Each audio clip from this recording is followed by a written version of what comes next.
I'm Eli Lesser with the 110 Football Show, and welcome back to another edition of Eli's MLS Player Spotlights. Today, I am joined by Vancouver Whitecaps forward Theo Bair. Theo, how you doing, my man? I'm good. How are you? I am fantastic. I just got to say, it says on your Zoom there, Thelonious. That's your full name, full first name? Yeah, yeah. That's my full name. That is absolutely legendary. I think you should have that on the back of your jersey. Just that's a personal thing. I wish I could. You could always ask, but anyways, I want to talk about the Canada national team real quick because you've represented them at the youth and senior level, and obviously right now the Gold Cup is happening. They lost to U.S. yesterday, but what overall have you seen from this Canada side? I mean, if you go back a couple of years, you'd see that Canada was nowhere near the U.S. So obviously the level of talent has risen a lot. There's a lot of exciting players, Tejan Buchanan, Kamal Miller, guys that are coming up and are ready to play, I think, much further than MLS. So it's really exciting to see a bunch of amazing footballers play for Canada. Yeah, and you made your debut in January of 2020 with the Canada national team, and you actually scored against Barbados. What does representing your country mean to you? I mean, it means everything. My dad always told me when I was younger that the day I get to represent my country, I can quit soccer. But obviously, I'm not going to quit. I have much bigger goals now. But it was an unbelievable day for me. You know, yesterday, I will bring it up again. U.S. did beat Canada 1-0, and the U.S. didn't really have a great performance in that. What did you see in that match?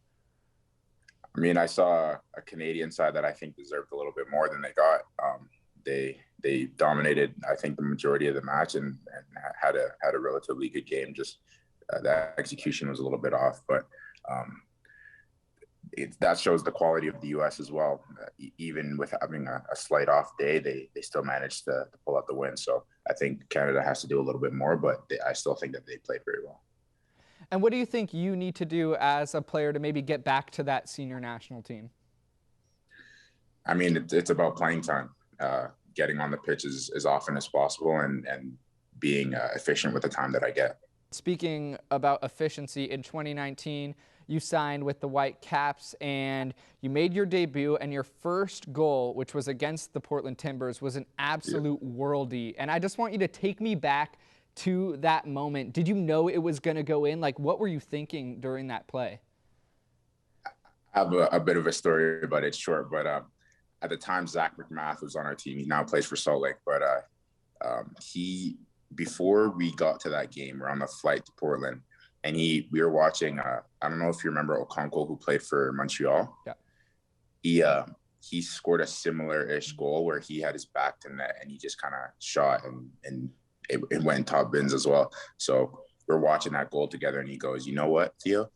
Goalies never expect you to shoot, obviously, when your back is to net, so you should try it." And I was like, we had a laugh about it, like it's never going to happen, kind of. Next thing you know, I'm on the field, and I find myself with the ball dropping towards my foot, and I was like, you know what?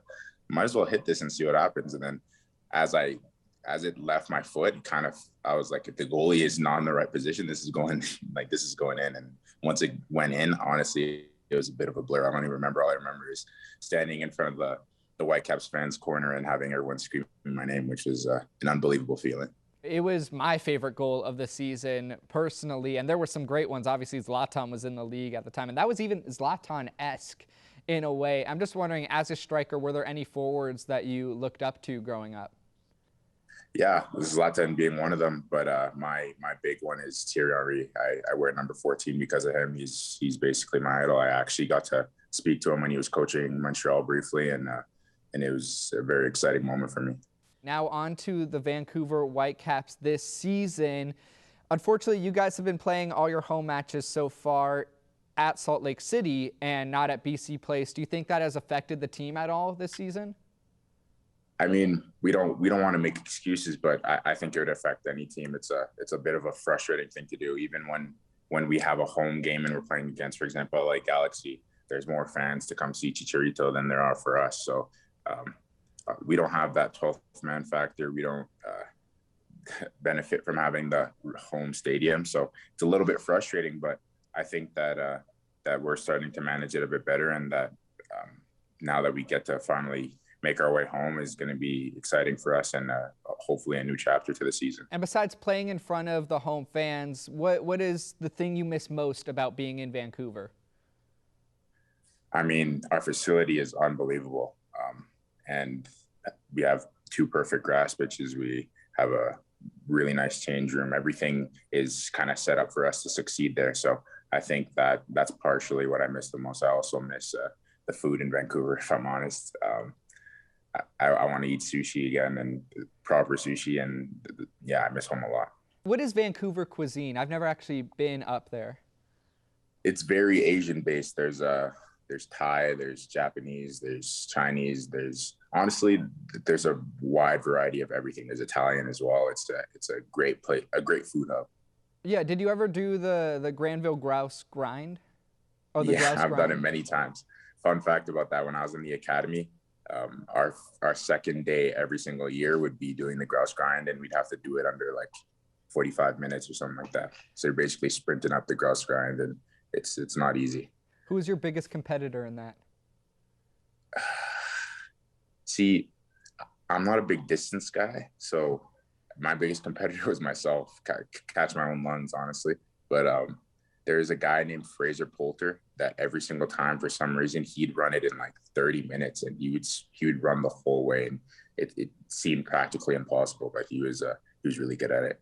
What an experience. I do want to get back to what's going on this season with the Whitecaps. You guys currently sit in 12th. However, you just beat the LA Galaxy, a team that's been very good. And heading into this next week, you're playing the other LA team, LAFC, not to call them the other LA team, but how do you carry that momentum into that match? I think it's all up to the training. We've had a high level of competition and training every single day. All the guys are focused, and all the guys want more. Obviously, we're excited that we're going home. And I think that's going to help with our momentum and just looking positively on the season, even though we had a bit of a rough start. I think that using these games to kind of bounce back into it is good. Your head coach is Mark Dos Santos, who's the former LAFC assistant coach.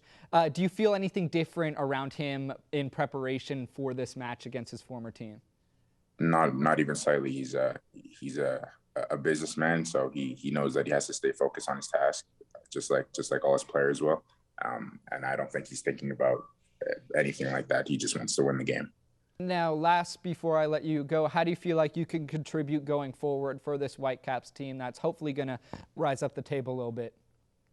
I mean, I think given opportunity, I can do a lot. I can help defensively and scoring goals and getting assists. It's just about getting the opportunity to do it. Thank you so much for joining me, Theo. Anyways, guys, I'm Eli Lesser with the 110 Football Show, and this has been another edition of Eli's MLS Player Spotlights. I'll see you guys next time.